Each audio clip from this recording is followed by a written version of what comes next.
Hi all, ഇന്ന് നമ്മളിവിടെ discuss ചെയ്യാൻ പോകുന്നത് ജോൺ മിൽട്ടൻ്റെ ഫേമസ് പോമായിട്ടുള്ള ലൈസിഡസ് എന്ന് പറയുന്ന പോമിനെ കുറിച്ചിട്ടാണ്. ജോൺ മിൽട്ടൺ എന്ന് പറയുന്നത് ഗ്രേറ്റസ്റ്റ് ഇംഗ്ലീഷ് പോയിട്ടാണ്. അതുപോലെ തന്നെ അദ്ദേഹത്തിൻ്റെ എപ്പിക് പോമായിട്ടുള്ള പാരഡൈസ് ലോസ്റ്റിലൂടെയാണ് അദ്ദേഹം ഫേമസ് ആയിരുന്നത്. മിൽട്ടൺ എന്ന് പറയുന്നത് പോയിറ്റ് മാത്രമല്ല, സ്കോളറാണ്, പൊളിറ്റിക്കൽ തിങ്കറാണ്. അതുപോലെ തന്നെ freedom of speech and the press എന്ന് പറയുന്നതിന് അദ്ദേഹം ഡിഫെൻഡ് ചെയ്തിരുന്നൊരു വ്യക്തി കൂടിയാണ്. അതുപോലെ തന്നെ അദ്ദേഹത്തിൻ്റെ മെയിൻ വർക്ക്സ് എന്ന് പറയുന്നത് Paradise Lost, Paradise Regained, Lycidas, On His Blindness, L'Allegro, ഇതൊക്കെയാണ് അദ്ദേഹത്തിൻ്റെ ഫേമസ് വർക്ക് എന്ന് പറയുന്നത്. നെക്സ്റ്റ് നമുക്ക് പോമിൻ്റെ സമ്മറിയിലോട്ട് പോവാം.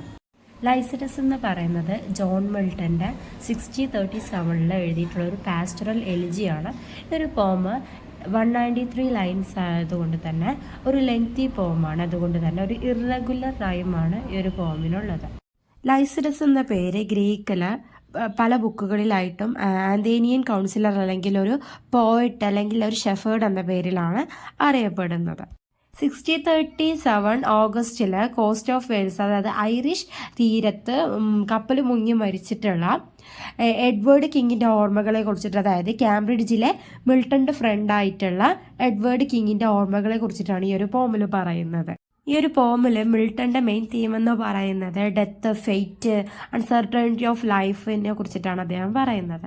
ഈ ഒരു പോം സ്റ്റാർട്ട് ചെയ്യുന്നത് സ്പീക്കർ ലോറൽസ്, മാറ്റിൽസ്, അതുപോലെ ഐവി ഇതിനെ എക്സ്പ്രസ് ചെയ്തുകൊണ്ടാണ്. അതായത് അക്കാലത്ത് ഹാർവെസ്റ്റ്, അതായത് ബെറീസ് ഹാർവെസ്റ്റ് ചെയ്യുന്നതും അതുപോലെ തന്നെ ഇലകൾ പറിച്ചെടുക്കുന്നതൊക്കെ ആ കാലത്തൊരു ദുഃഖകരമായ ഒരു കാര്യമാണെന്ന് എക്സ്പ്രസ് ചെയ്തുകൊണ്ടാണ് അദ്ദേഹം ഈ ഒരു പോം സ്റ്റാർട്ട്. സ്പീക്കർ പറയുന്നുണ്ട് ലൈസിഡസിൻ്റെ ഡെത്ത് കാരണമാണ് അദ്ദേഹത്തെ അങ്ങനെയൊക്കെ ചെയ്യുക. അതുപോലെ തന്നെ ലൈസിഡസ് എന്ന് പറയുന്നത് ഒരു പൊയറ്റിക് ടാലൻ്റ് ഉള്ളൊരു വ്യക്തിയാണെന്നും അദ്ദേഹത്തിൻ്റെ ആദരാഞ്ജലികൾ അർപ്പിക്കുകയാണെന്നുണ്ടെങ്കിൽ അദ്ദേഹം ഏറ്റവും ഡിസേർവിംഗ് ആയിട്ടുള്ള ഒരു പൊയറ്റിക് ട്രൈബ്യൂട്ടാണെന്നാണ് അദ്ദേഹം പറയുന്നത്. സ്പീക്കർ പിന്നീട് സാക്രഡ് വെൽ, അതായത് പുണ്യ കിണറിൻ്റെ സിസ്റ്റേഴ്സിനോട് പറയാണ്, അതായത് സ്ട്രിങ് ഇൻസ്ട്രുമെൻ്റ് യൂസ് ചെയ്തിട്ട് ഒരു നിശ്ചിത വോളിയത്തിൽ പ്ലേ ചെയ്യാൻ വേണ്ടിയിട്ട് അവരോട് പറയാണ്. അതുപോലെ തന്നെ സ്പീക്കർ ആവശ്യമില്ലാത്ത എല്ലാ കാര്യങ്ങളെയും അതുപോലെ മടികളെയും അദ്ദേഹം ഡിസ്മിസ് ചെയ്യുന്നുണ്ട്. പിന്നീട് സ്പീക്കർ പറയുന്നുണ്ട് ഒരു കുന്നിൻ മുകളിൽ, അതായത് സ്പ്രിങ്സ് ആയാലും ഷെയ്ഡ് ആയാലും സ്ട്രീംസ് ആയാലും ഒരേ ഫ്ലോയിലുള്ള ആ ഒരു ഭാഗത്ത് ഒരുപാട് ആട്ടുകൂട്ടങ്ങളെ വളർത്തുന്നതിനെ കുറിച്ചിട്ട് അദ്ദേഹം ചിന്തിക്കുന്നുണ്ട്. സ്പീക്കർ പിന്നീട്, അതായത് ഒരുമിച്ച് വർക്ക് ചെയ്തതിനെ കുറിച്ചിട്ടും അതുപോലെ ആടിനെ മേടിച്ചതിനെ കുറിച്ചിട്ടും നാച്ചുറലിലെ സൗണ്ടുകൾ ശ്രദ്ധിച്ചതിനെ കുറിച്ചിട്ടൊക്കെ അദ്ദേഹം ചിന്തിക്കുന്നുണ്ട്. അതുപോലെ തന്നെ ഷെഫേർഡിൻ്റെ വേർപാടിലുണ്ടായ ചേഞ്ചസിനെ കുറിച്ചിട്ട് അദ്ദേഹം വിലപിക്കുന്നുണ്ട്, ലാമെൻ്റ് ചെയ്യുന്നുണ്ട്. പിന്നീട് സ്പീക്കർ പറയുന്നുണ്ട്, അതായത് ഒരു കാലത്ത് കാട് കൊണ്ട് നിറഞ്ഞിരുന്ന സ്ഥലം ഇപ്പോൾ വൈൽഡ് ടൈംസ് കൊണ്ട്, അതായത് പല കൊമ്പും ചില്ലുകൾ കൊണ്ടും വാണ്ടറിങ് വൈൻസ് കൊണ്ടും നിറഞ്ഞിരിക്കുകയാണെന്നും അതൊരു എന്താ പറയുക വിലാപത്തിൻ്റെ ഒരു എക്കോ ആണെന്ന് അദ്ദേഹം പറയുന്നു.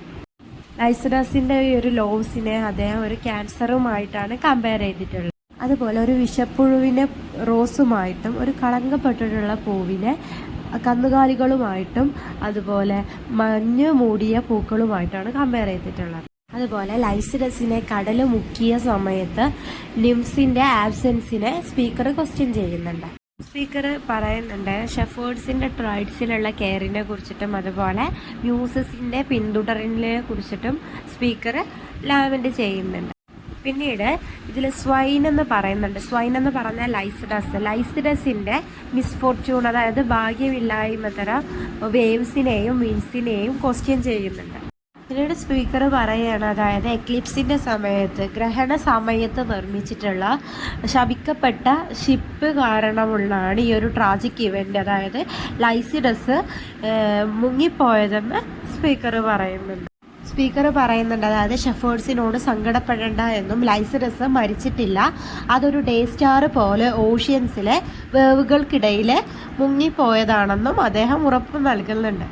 പിന്നീട് സ്പീക്കർ പറയുന്നുണ്ട്, അതായത് ഡിവൈൻ പവർ കൊണ്ട് ലൈസിഡസ് ഹാപ്പി ആയിട്ടും ലവബിൾ ആയിട്ടും അദ്ദേഹം സ്വർഗത്തിലെ എക്സ്പീരിയൻസ് ചെയ്യുന്നുണ്ട്.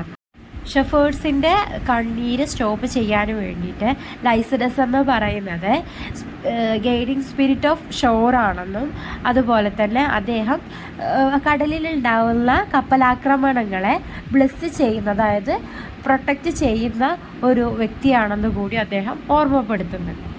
ഫൈനൽ ലൈനിൽ മോർണിംഗ് മാഞ്ഞു പോകുന്ന സമയത്ത് ഓക്കുമരങ്ങൾക്കും അതുപോലെ സ്ട്രീംസിനും വേണ്ടിയിട്ട് ഒരു അൺറിഫൈൻഡ് ഷെഫേർഡ് പാട്ട് പാടുന്നു. ആ ഷെഫേർഡ് പല രീതിയിലുള്ള പൈപ്സ് യൂസ് ചെയ്തിട്ടും അതുപോലെ ഡോറിക് മെലഡി യൂസ് ചെയ്തിട്ടും അദ്ദേഹം പാട്ട് പാടുന്നുണ്ട്. സണ്ണ് അദ്ദേഹത്തിൻ്റെ ജേണി കുന്നിൻ ചെരുവിൽ നിന്ന് വെസ്റ്റേൺ ബേയിലേക്ക് എത്തി കംപ്ലീറ്റ് ചെയ്യുന്ന സമയത്ത് ഷെഫേർഡ്സ് അദ്ദേഹത്തിൻ്റെ സോങ് കൺക്ലൂഡ് ചെയ്യുകയും അദ്ദേഹത്തിൻ്റെ ബ്ലൂ ക്ലോക്സ് അഡ്ജസ്റ്റ് ചെയ്ത് വെക്കുകയും ചെയ്യുന്നുണ്ട്. ഫൈനൽ ലൈൻസിൽ ഫ്രഷ് വുഡ്സിനെയും അതുപോലെ തന്നെ പുതിയ മേച്ചിൻപുറങ്ങളെയും എക്സ്പ്ലോർ ചെയ്യാനും തുടർ ദിവസങ്ങളിൽ ഫോളോ ചെയ്യാനും അദ്ദേഹം ഉദ്ദേശിക്കുന്നുണ്ട്. ഈ ഒരു വരികളിൽ അദ്ദേഹം റസ്റ്റിക് സീനിനെയും അതുപോലെ തന്നെ ഷെഫേർഡ്സിൻ്റെ ലൈഫ് നാച്ചറുമായിട്ട് എത്രത്തോളം കണക്ട് ചെയ്യുന്നുണ്ടെന്നാണ് അദ്ദേഹം എക്സ്പ്രസ് ചെയ്യുന്നത്. ഇത്രയും കാര്യങ്ങളാണ് അദ്ദേഹം മെയിനായിട്ട് ഈ ഒരു പോമിൽ പറയുന്നത്.